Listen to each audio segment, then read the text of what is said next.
各位好，欢迎收看33高峰会，我是 Clarence 张梦华。想必大家最近都有过这个登录财政部的税务计算器网页，都想算一算从7月31号起呢，我们到底能多拿多少钱？没错，新西兰大选后的第一份预算案，国家党领导的联合政府的第一份预算案终于发布，我们呢也终于得以品尝到政府烙了这么久的减税这张大饼到底是香还是不香了。所以呢，在国家党国会议员陆南的联系之下呢，我们很快就能够在预算案发布之后，马上采访到新西兰的总理 Christopher Luxon。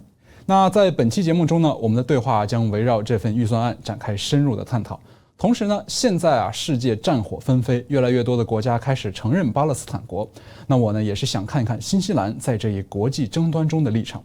话不多说，让我们开始今天的节目。经过长期酝酿、备受瞩目的财政蓝图终于正式公布了，所以呢，我很想问问总理的第一感受是什么想知道 Luxon 在发布预算案后是有一些放松呢，还是感觉到非常的激动呢？以及这份预算案在制定时期都有着哪些初衷与考量呢？I'm really excited. There's so much work that we've put into it to say, look, we know it's a really difficult time in New Zealand. We know our finances are in a really difficult place.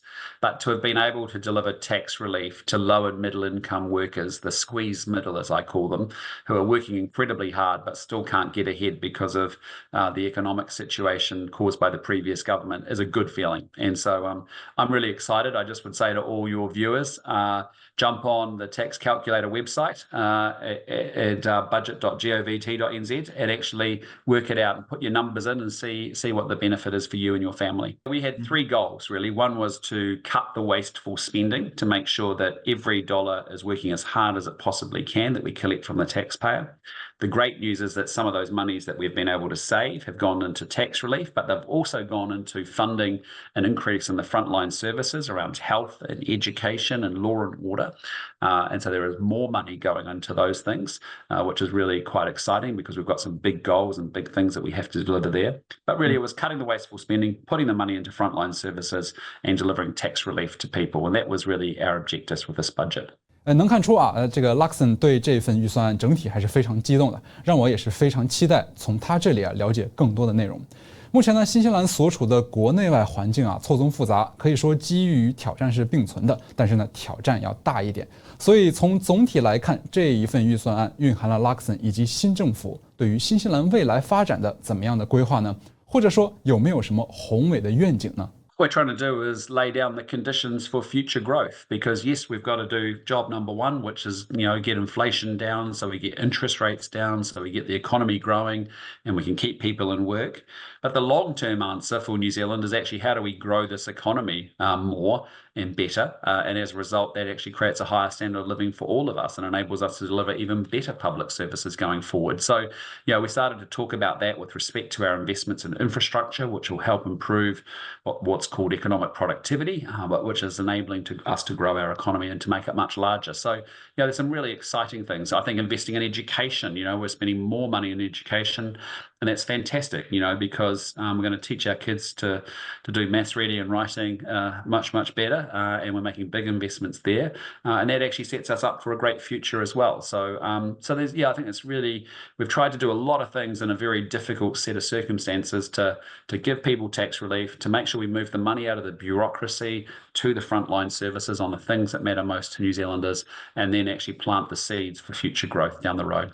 有不少经济学家以及主流的大银行呢，都已经做过对于新西兰未来前景的分析。很多人甚至都直接说了，这份预算案甚至标志着新西兰极具挑战的几年的开始。那么，鉴于当前的经济气候，这份预算案又是如何在财政纪律和必要的支出与投资之间求得平衡的呢？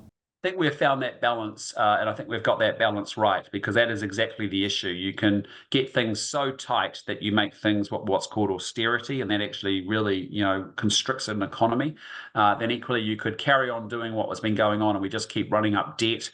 We keep running up inflation, and what we've done is been able to find a third way through, which is actually to make sure we can deliver that tax relief, get the money more efficiently working to the front line, and to be able to lay up a future with respect to infrastructure and other investments as well. So that's the challenge. it is going to be a difficult 6 months ahead of us. But, our goal and our budget shows us that we can get inflation below 3% before the end of the year, as challenging as that will be. That is a good thing because we want to get inflation under 3%, between 1 to 3%. When that starts to happen, then we start to see interest rates fall. When interest rates fall, the economy grows. And when the economy grows, people stay in employment. So, we're doing our part to make sure that we've got good financial discipline, just as your viewers do at home with their own family finances, just as many business owners up and down this country have had to tighten their belts, so should government as well. 说完这些宏大的目标呢，就让我们来谈一谈影响到几乎每一位新西兰人的减税吧。要知道，这可是14年来首次调整了个人所得税门槛，所以呢，还没有发布就一直受到大家的广泛关注。不过，在不加剧财政赤字的前提下呢，政府要从哪里去筹措减税所需要的资金呢？总理能否为我们进行下一步的解析？ So what we've done is we've always said when we proposed this tax relief, when we were in opposition and through the election campaign, that we would make sure that it was fully funded. And what we mean by that is that we have made savings in government spending and returned the taxpayers' money back to them to fund this tax relief.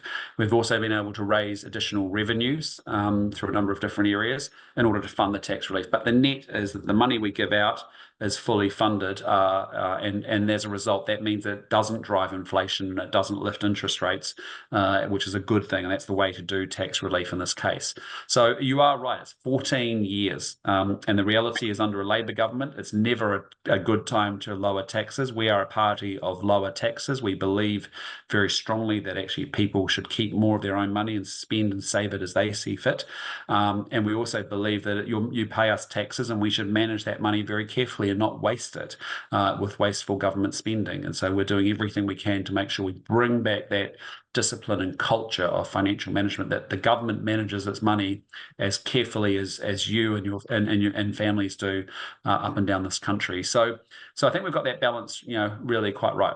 减税确实会让很多人受益，但是呢，也有一些质疑的声音。就比如前不久呢，我们也是刚刚专访了反对党工党的财政发言人 Barbara Edmonds， 让我们先听听她对于预算案的看法，以及总理对此的回应。We see this as a backwards budget. If you look at the budget documents, it's very grim reading. So unemployment is set to rise to 5.2%. That's 27,000 more people on the job seeker benefit in 2025. Growth has slowed. The choices the government is making will make inflation higher for longer. And it's really quite grim reading. And the choices that the government have made have also been, I would say, broken promises. So you'll see that those who earn more get more. So, for example, a person who's on the minimum wage will get $12.50 a week. A person like me, who is a politician, that gets over $160,000 a year, I am getting $40 per week. We will see that pensioners are only getting $2.25 a week. And again, I'm getting around $40. So it just shows that it's not fair for those that actually really need cost of living relief. The tax cuts don't touch the sides. And then we've also got to consider, what have they removed to pay for the tax cuts?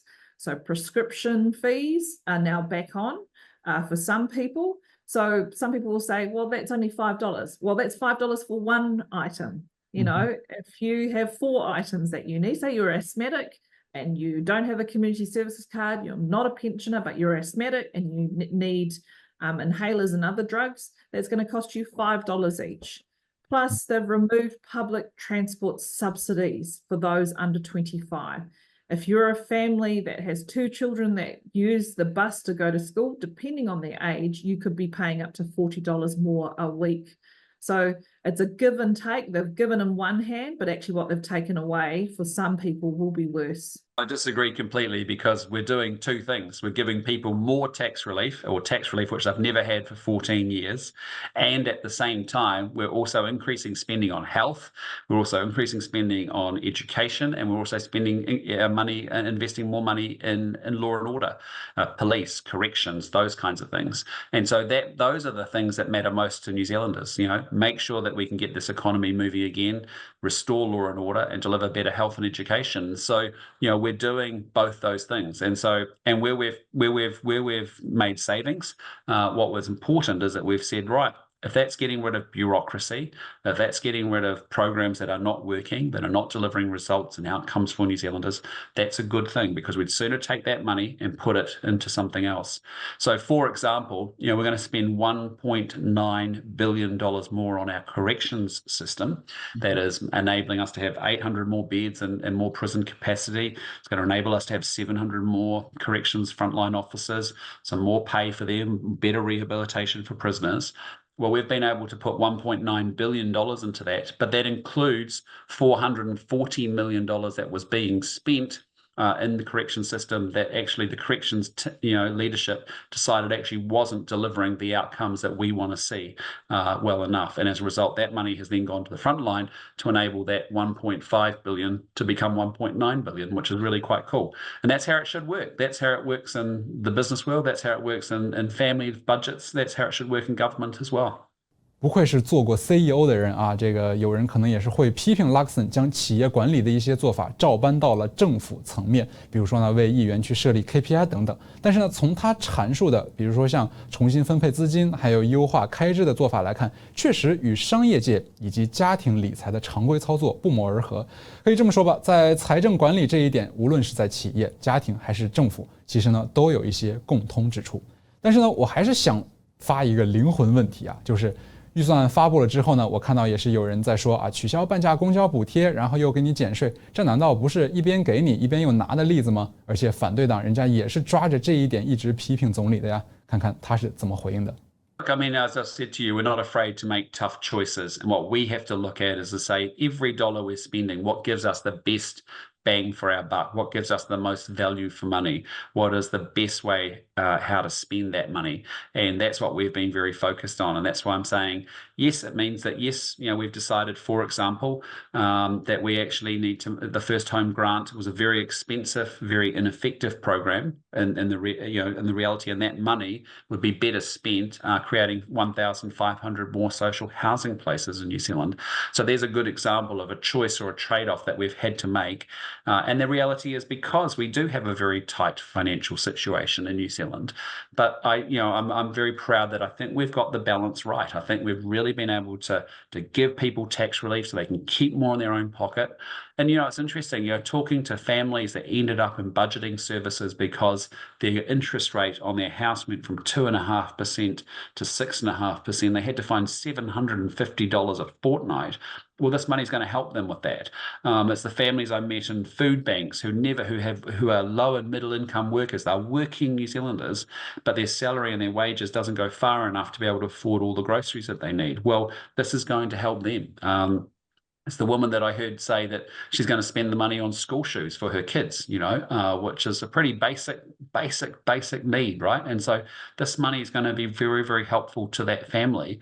And it's better to go back to them. As I said, we've been able to fund that through savings and through revenue that we've been able to raise to make sure that that is fully funded. And that's their taxpayers' money sitting with the government that we think has been in some wasteful programs, that then we're identifying those savings and sending it straight back to the taxpayer again.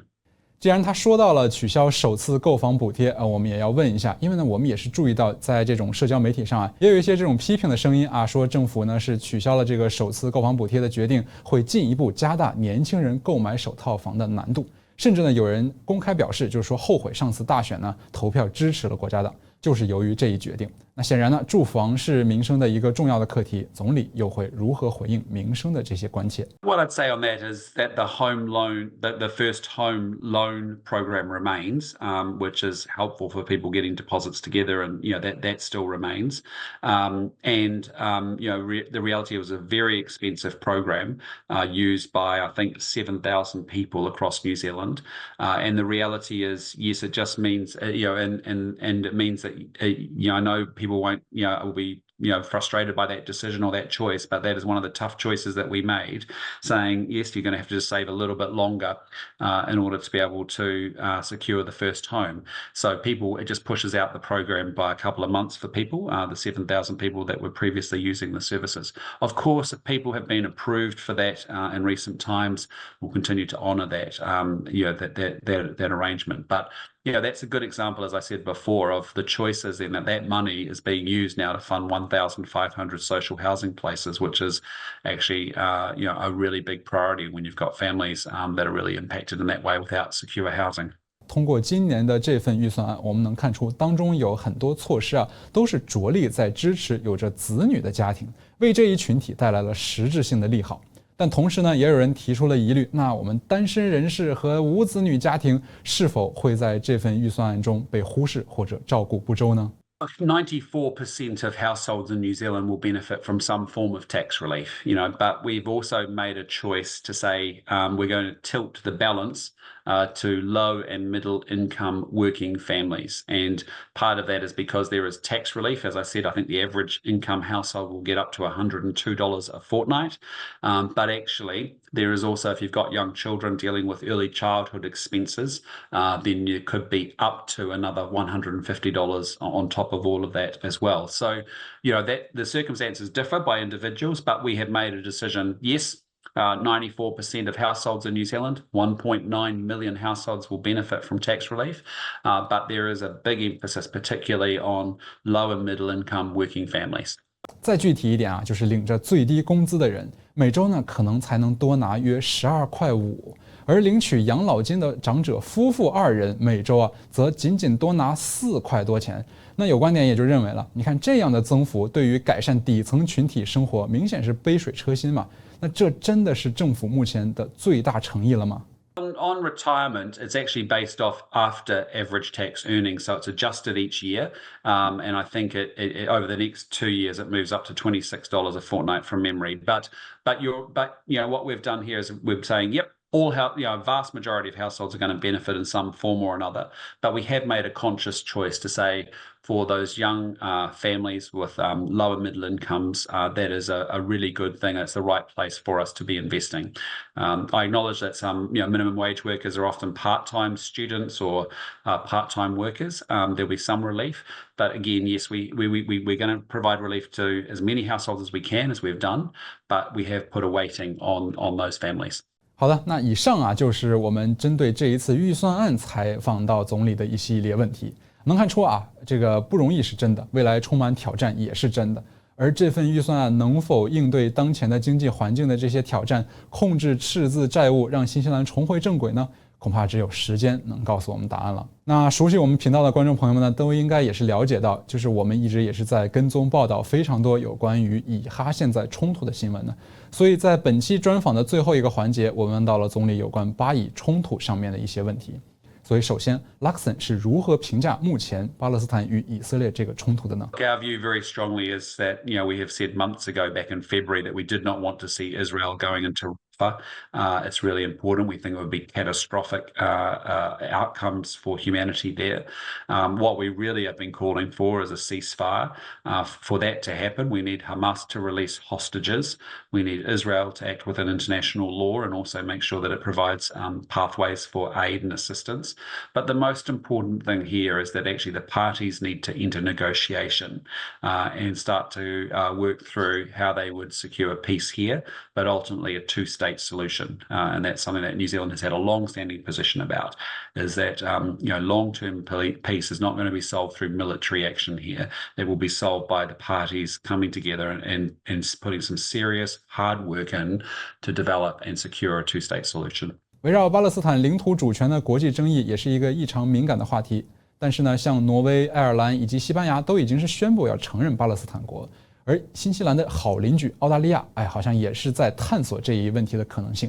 那么，新西兰是否会考虑跟随这些国家的步伐呢？ You would have seen a few weeks ago we supported the UN remit for expanding the participation of Palestine in the United Nations, and we joined with many other countries in the General Assembly to actually support that brief. We do support getting to a two-state solution with Israel and Palestine able to live side by side in a very peaceful kind of way. But for right now, I think that is a distraction of a conversation to be having when we need Israel and Palestine and to get around the table and actually negotiate peace. Because if we don't actually stop this hostile, we need a ceasefire. We need to stop these hostilities. We need Hamas to release hostages. It's just that is unacceptable that they're holding those hostages. We need Israel to make sure there's aid getting into Gaza, and most importantly, we need a ceasefire in place. And I want everybody focused on that. We believe ultimately a two-state solution will emerge, and that Palestine will be a separate state. But for right here, right now, the most important thing is to stop the suffering that is being caused in that region. 好的，感谢您收看今天的33高峰会。希望本期节目回答了您对新西兰政府的一些总体发展规划，或者说重点发展的领域，以及应对长期难题的设计等等方面的问题。无疑呢，这份备受瞩目的财政蓝图呢，将深深地影响到每一位新西兰人的生活。我们作为纳税人呢，也会持续关注。另外呢，我们真的是希望世界能够处于一个和平的状态。我是张木华，我们下次再见。